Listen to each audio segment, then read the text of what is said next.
بسم اللہ الرحمن الرحیم۔ السلام علیکم، آپ دیکھ رہے ہیں الف نیوز اور میں ہوں آپ کے ساتھ ماجد علی۔ شامل کرتے ہیں پاکستان اور دنیا بھر سے بریکنگ نیوز ہیڈ لائنز۔ اسرائیل نے حماس کو ہتھیار ڈالنے کے لیے 60 روز کا الٹیمیٹم دے دیا۔ عالمی خبررساں ادارے کی رپورٹ کے مطابق اس بات کا انکشاف اسرائیلی وزیر اعظم نیتن یاہو کے قریبی معاون اور کابینہ سیکرٹری یوسف اوقس نے حالیہ انٹرویو میں کیا ہے۔ انہوں نے بتایا ہے کہ 60 روز کی یہ مہلت بھی ڈونلڈ ٹرمپ کی انتظامیہ کی درخواست پر دی جا رہی ہے اور اسرائیل نے امریکی درخواست کا احترام کیا ہے۔ یوسف اوقس نے کہا ہے کہ اس عرصے میں حماس کو تمام اسلحہ حتیٰ کہ رائفلیں اور AK-47 بھی مکمل طور پر اسرائیل کے حوالے کرنا ہوں گی۔ اسرائیل اس عمل کا جائزہ لے گا اور اگر یہ مؤثر ثابت ہوا تو بہتر، ورنہ فوج کو اپنا مشن مکمل کرنا پڑے گا۔ کابینہ سیکرٹری کے بقول ایک معقول اندازہ ہے کہ ممکنہ طور پر جون میں ہونے والے اسرائیلی انتخابات سے پہلے یا تو حماس ہتھیار ڈال دے گی یا پھر غزہ میں شدید قسم کی فوجی کارروائی کی جائے گی۔ انہوں نے مزید کہا ہے کہ اس عمل میں حماس کی تیار کردہ تمام سرنگوں کو بھی تباہ کرنا شامل ہے، حتیٰ کہ سرحد کے اسرائیلی حصے میں موجود سرنگیں بھی ختم کی جائیں گی۔ غزہ سرحد کے قریب واقع کیبوتس کا حوالہ دیتے ہوئے یوسف اوقس نے کہا ہے کہ آج وہاں کھیتوں میں ہل چلانے والا شخص سمندر دیکھ سکتا ہے۔ کیا رہ کہ ابھی واضح نہیں کہ اس 60 روزہ مدت کا آغاز کب سے ہوا اور نہ ہی اس بارے میں اسرائیلی وزیر اعظم، امریکی صدر اور حماس کا کوئی بیان سامنے آیا ہے۔ خبر کے اگلے حصے میں بات کرتے ہیں امریکی طیارہ بردار بحری بیڑا ایرانی ساحل کے قریب پہنچ گیا، خطے میں خطرے کی گھنٹی۔ برطانوی نشریاتی ادارے کی ایک رپورٹ کے مطابق امریکہ نے ایران کے خلاف یومیہ 800 فضائی حملے کرنے کی صلاحیت حاصل کر لی ہے۔ رپورٹ میں بتایا گیا ہے کہ یہ صلاحیتیں کسی بھی ممکنہ ایرانی رد عمل کو مؤثر طریقے سے ناکام بنانے کے لیے کافی سمجھی جا رہی ہیں۔ رپورٹ کے مطابق مشرق وسطیٰ میں امریکی فوجی موجودگی اور جنگی سازوسامان میں نمایاں اضافہ دیکھا گیا ہے، جس کے باعث خطے میں کشیدگی بڑھنے کا خدشہ ظاہر کیا جا رہا ہے۔ مبصرین کا کہنا ہے کہ یہ پیش رفت ایران اور امریکہ کے درمیان جاری تناؤ کے تناظر میں اہم ہے۔ برطانوی میڈیا کے مطابق امریکی طیارہ بردار بحری بیڑا USS ابراہم لنکن اب ایرانی ساحل کے مزید قریب پہنچ چکا ہے۔ پہلے یہ بیڑا ایران سے تقریباً 700 کلومیٹر کی دوری پر تھا، تاہم اب یہ فاصلہ کم ہو کر تقریباً 240 کلومیٹر رہ گیا ہے۔ رپورٹ میں مزید کہا گیا ہے کہ امریکی بحری اور فضائی طاقت میں اس اضافے کا مقصد خطے میں عسکری برتری کو مستحکم بنانا اور کسی بھی ہنگامی صورتحال میں فوری کارروائی کی صلاحیت کو یقینی بنانا ہے۔ تجزیہ کاروں کے مطابق اس پیش رفت سے خطے میں کشیدگی مزید بڑھ سکتی ہے اور سفارتی کوششوں پر بھی اثر پڑ سکتا ہے۔ خبر کے اگلے حصے میں بات کرتے ہیں پاسداران انقلاب کا پاور شو آبنائے ہرمز میں ایران کی بڑی جنگی فوجی مشقوں کا آغاز۔ ایران کی پاسداران انقلاب بحریہ نے آبنائے ہرمز میں smart control of the strait of Hormuz کے نام سے بحری مشقوں کا آغاز کر دیا ہے۔ ایرانی خبررساں ایجنسی کی رپورٹ کے مطابق یہ مشترکہ جنگی مشقیں اہم اسٹریٹجک علاقے میں کی جا رہی ہیں۔ رپورٹ کے مطابق ان مشقوں کی نگرانی پاسداران انقلاب کے کمانڈر محمد پاکپور کر رہے ہیں۔ حکام کا کہنا ہے کہ مشقوں کا مقصد بحری یونٹس کے آپریشنل تیاریوں کا جائزہ لینا اور ممکنہ سیکیورٹی و فوجی خطرات کی صورت میں فوری اور مؤثر ردعمل صلاحیتوں کو پرکھنا ہے۔ ایرانی میڈیا کے مطابق ان مشقوں میں آبنائے ہرمز، خلیج فارس اور بحیرہ عمان کے علاقوں میں ایران کی جغرافیائی اور اسٹریٹجک اہمیت کو مد نظر رکھتے ہوئے دفاعی حکمت عملی کا عملی مظاہرہ بھی شامل ہے۔ تجزیہ کاروں کے مطابق یہ مشقیں ایسے وقت پر شروع کی گئی ہیں جب امریکی صدر ڈونلڈ ٹرمپ کی جانب سے مشرق وسطیٰ میں ایک اور طیارہ بردار بحری جہاز بھیجنے کے اشارے سامنے آئے ہیں، جس کے باعث خطے میں کشیدگی بڑھنے کا خدشہ ظاہر کیا جا رہا ہے۔ آبنائے ہرمز عالمی تیل کی ترسیل کے لیے نہایت اہم گزرگاہ سمجھی جاتی ہے اور یہاں ہونے والی کسی بھی عسکری سرگرمی پر عالمی منڈیوں کی گہری نظر رہتی ہے۔ خبر کے اگلے حصے میں بات کرتے ہیں ایران معاہدہ کرنا چاہتا ہے ورنہ نتائج بھگتے گا۔ ڈونلڈ ٹرمپ نے ایک بار پھر خبردار کر دیا۔ امریکی صدر ڈونلڈ ٹرمپ کا کہنا ہے کہ ایران معاہدہ کرنا چاہتا ہے ورنہ نتائج بھگتے گا۔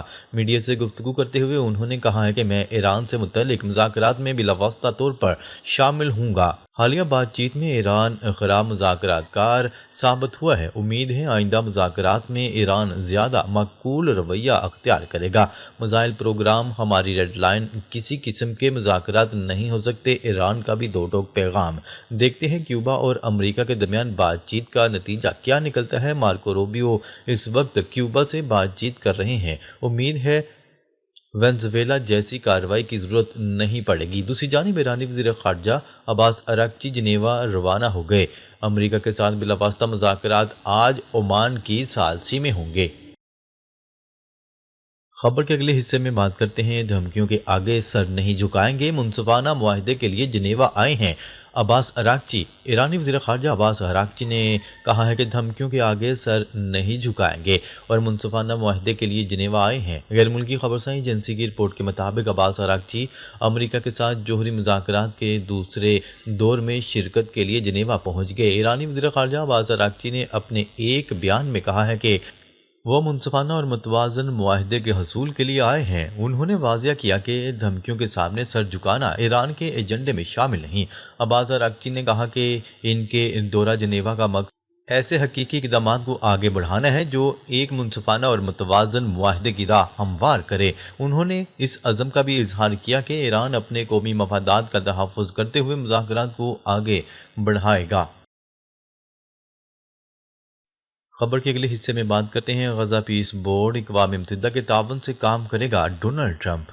امریکی صدر ڈونلڈ ٹرمپ کا کہنا ہے کہ غزہ پیس آف بورڈ اقوام متحدہ کے تعاون سے کام کرے گا، تاہم اس سے قبل ڈونلڈ ٹرمپ اقوام متحدہ کو ایک ناکام ادارہ قرار دے چکے ہیں۔ امریکی صدر ڈونلڈ ٹرمپ نے گزشتہ روز میڈیا سے گفتگو کرتے ہوئے کہا کہ غزہ پیس بورڈ میں بہترین رہنما شامل ہیں اور یہ بورڈ اقوام متحدہ کے تعاون سے کام کرے گا۔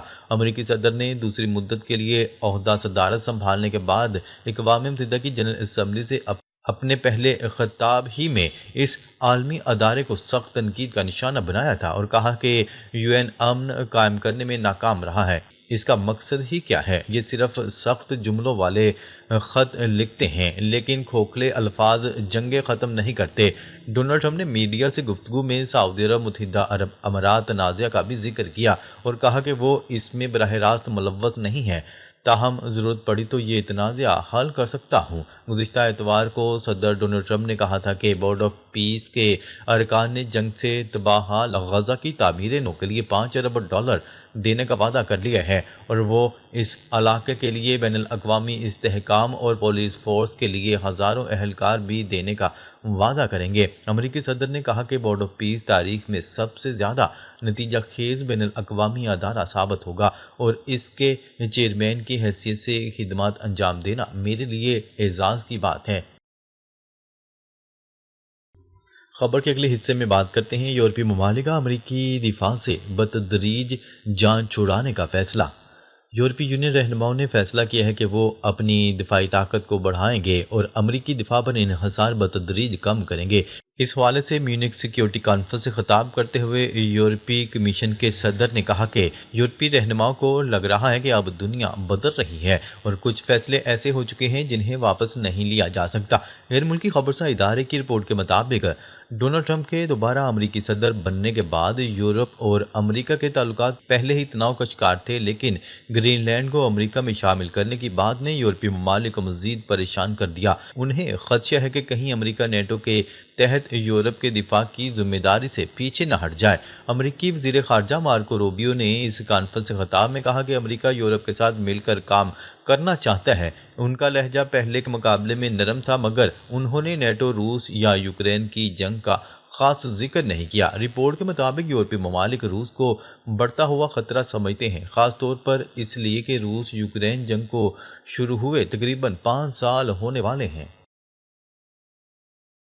خبر کے اگلے حصے میں بات کرتے ہیں ایران کے ساتھ لڑائی ڈونلڈ ٹرمپ کے لیے ناقابل فراموش سبق ہوگا، ایرانی چیف نے خبردار کر دیا۔ ایک بیان میں ایرانی chief of staff major general Abdolrahim Mousavi نے کہا ہے کہ امریکی صدر ڈونلڈ ٹرمپ کے غیر محتاط بیانات سربراہ مملکت کی شان شان نہیں۔ ڈونلڈ ٹرمپ جنگ کا ارادہ رکھتے ہیں تو مذاکرات کی بات کیوں کر رہے ہیں؟ خیال ہے کہ ایران امریکہ کے درمیان مذاکرات کا دوسرا دور عمان کی سربراہی میں منگل سے جنیوا میں شروع ہونے جا رہا ہے۔ ایرانی وزیر خارجہ سفارتی اور تکنیکی وفد کے ہمراہ مذاکرات میں شرکت کے لیے سوئٹزرلینڈ روانہ ہوں گے۔ مذاکرات کے دوران بھی ڈونلڈ ٹرمپ انتظامیہ کی جانب سے ایران پر دباؤ بڑھنے کا سلسلہ جاری ہے۔ ایک حالیہ بیان میں امریکی وزیر خارجہ کا کہنا تھا کہ ایران کے ساتھ آج تک کوئی کامیاب معاہدہ نہ کر سکا، مذاکرات کامیاب نہ ہو سکے تو قانون کے مطابق اقدامات کریں گے۔ ناظرین، اب تک کے لیے اتنا ہی۔ مزید خبریں لے کر بہت جلد آپ کی خدمت میں حاضر ہوں گے، تب تک کے لیے اپنا خیال رکھیے گا۔ اللہ نگہبان۔